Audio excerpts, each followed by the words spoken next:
nasional dan global.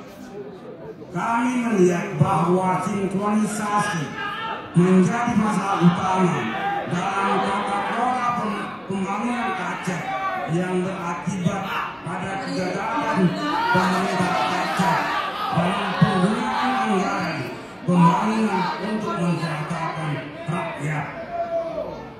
Peristiwa mangkanya Waduk Gerto dan dikeluarkannya proyek Tol Aceh dari program strategis nasional tidak boleh terulang lagi di masa depan.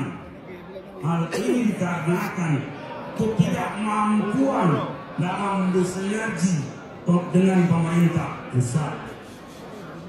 Kita bersyukur dalam pemimpinan kami yang singkat beberapa waktu yang lalu telah berhasil